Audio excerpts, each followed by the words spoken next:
Good morning, friends. Pastor Zack here. Hope you're doing well. We are on Commandment 8 of our 10 Commandment Devotional mini-series. And I had mentioned for the past 2 commandments that these 3 commandments are the bare minimum commandments, the bare minimum. So they are the, honor your father and mother, do not commit adultery, and do not steal.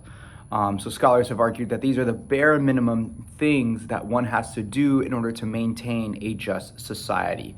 And so we see in the New Testament with all of the commandments, but specifically with these ones having to do with our love for man, God wants us to go beyond the bare minimum, right? God doesn't want us to just not commit adultery, right? He wants us to not lust after the other.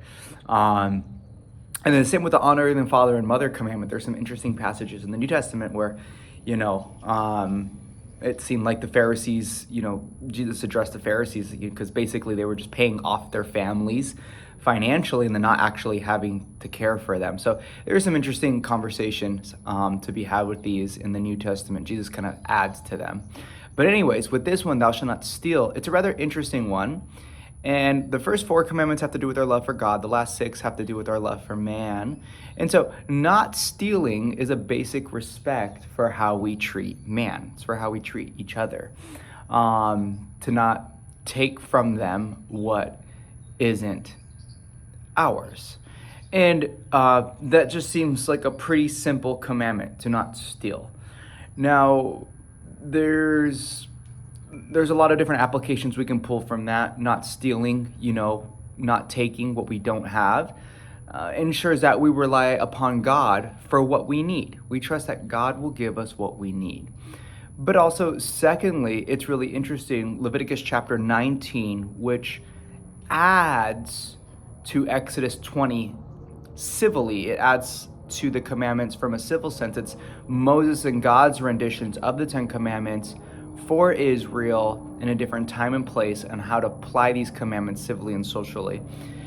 The way God addresses this commandment to not steal is his solution to not stealing is giving. He tells Israel, hey, when you glean your grapes or when you take the fruit of the produce from your vineyard, don't take so much, don't clean so much that you don't leave any left over for the sojourner, meaning the non-Israelite, or the poor among you. Leave enough so that way they could have some too. And I remember when I was at PUC, I had a professor, Professor Young Chung Kim. He's awesome, phenomenal. He's an ethics professor.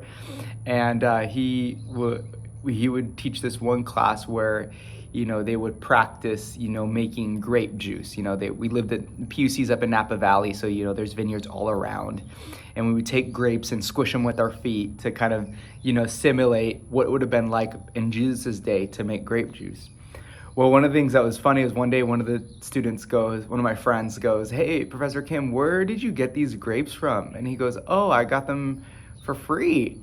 From one of the vineyards down the road. And they're like, really? They just give them to you if you ask? Like, people grow these are expensive. And he goes, oh no, I just take them. And they're like, Professor, what do you mean you just take them? Isn't that stealing? And he says, oh no, the commandment, is you're not supposed to, it's biblical. You're not supposed to take so much that you don't leave what's left over for, the poor or the sojourner among you. So he just took what was fallen, what was left over, to teach this section of the class, and I thought that was hilarious. But it's really interesting that I've been sharing that these commandments are less about a prohibition and more about permission. So God's solution to not stealing, that's the bare minimum requirement, but his goal for it is for us to be generous, to give beyond what we have been, from what we have been given.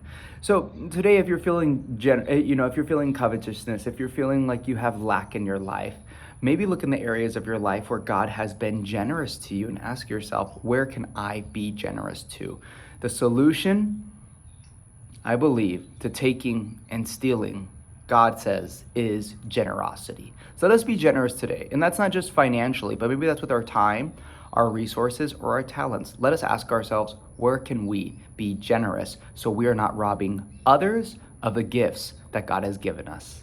Stay blessed, friends.